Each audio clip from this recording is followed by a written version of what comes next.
Joining us right now, the 2023 Walter Payton Man of the Year nominee from the Philadelphia Eagles, Lane Johnson, with us on the Midday Show. Lane, how you doing today, man? Lane! Man, what's going on? We just got done with the Friday practice and head to New York tomorrow. So what does it feel like to be nominated, man? That's a pretty big deal. That's a really, really big deal.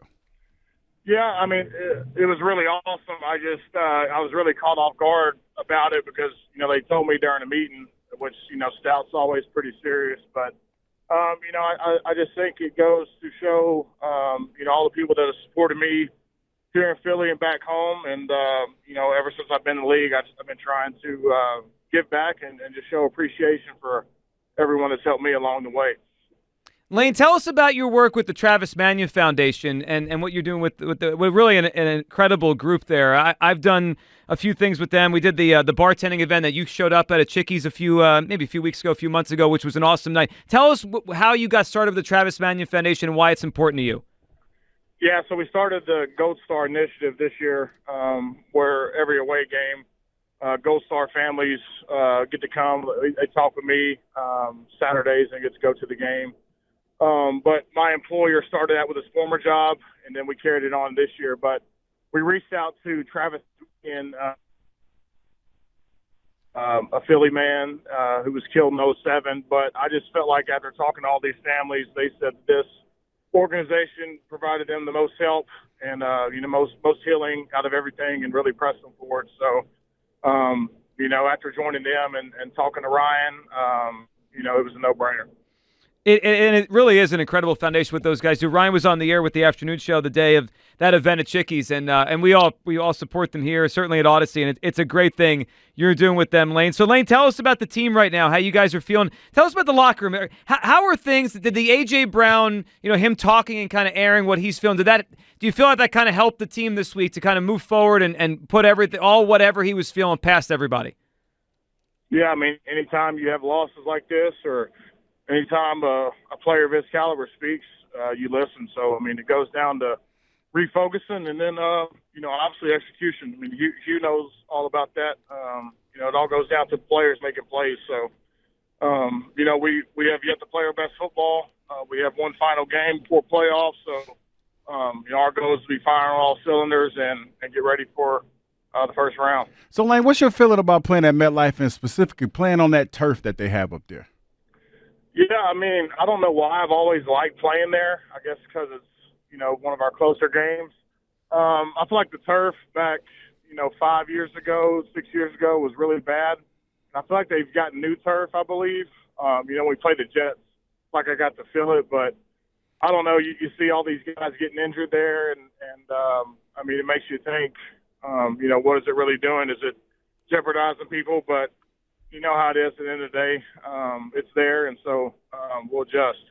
Lane, I'm curious this weekend when the game kicks off, and the NFL has changed things now. They don't schedule the game times in advance for week 18. They want to make it so they can move them around like they did with you guys. You'll play at the same time as the Cowboys. When you're on the field Sunday, will you look at the scoreboard? Will you have any idea? Do you want to know what's going on in Dallas and Washington? Or is that the kind of thing you wait until the end of the game and then you say, hey, what happened with the Cowboys and Commanders? Tell us what's that like. Will you know? Do you want to know what's going on while you guys play?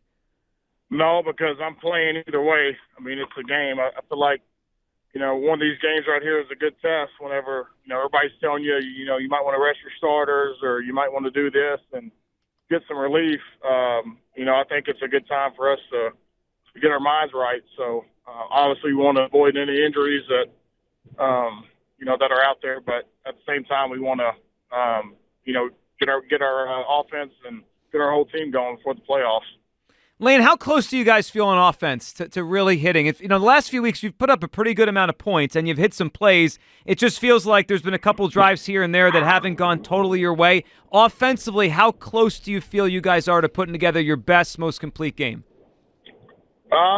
We've had our moments where we've had some success, but I feel like we're still waiting and everybody's still waiting to be like, whoa, they've fully been optimized. So, it goes down to each possession. Each possession is precious. You got to convert on third downs. You have to execute. So, I mean, we have a ways to go, but, hopefully our best football is in front of us. And, the time's now. We don't have much time to get it right.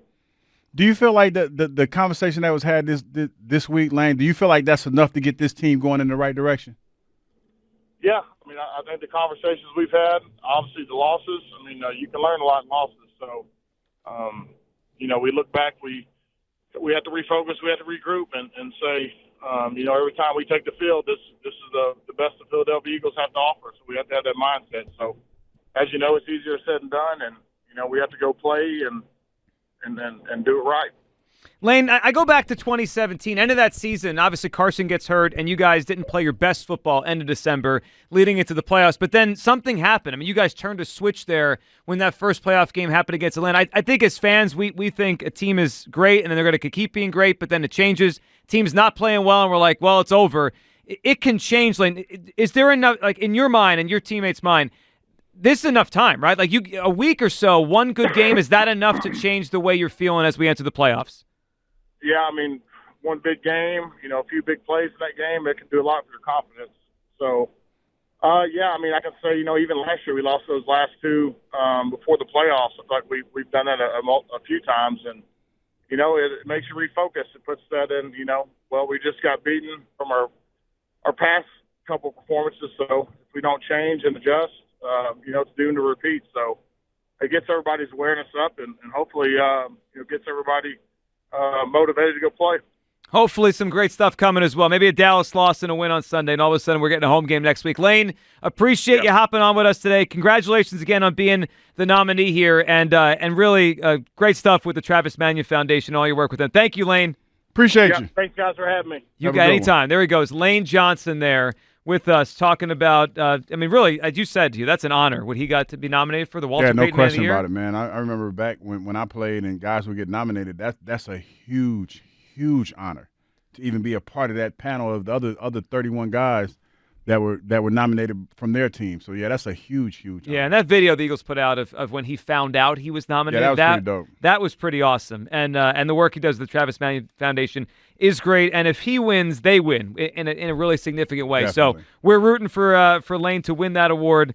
And obviously, it sounds like just the way he spoke, Hugh, it's all systems go. He's planning to play, and they're planning to play on Sunday. Yeah, you have to. That's the way it seems. They know they haven't played well, man. They know they haven't played well, and you get rewarded with time off when you do well. They haven't done well.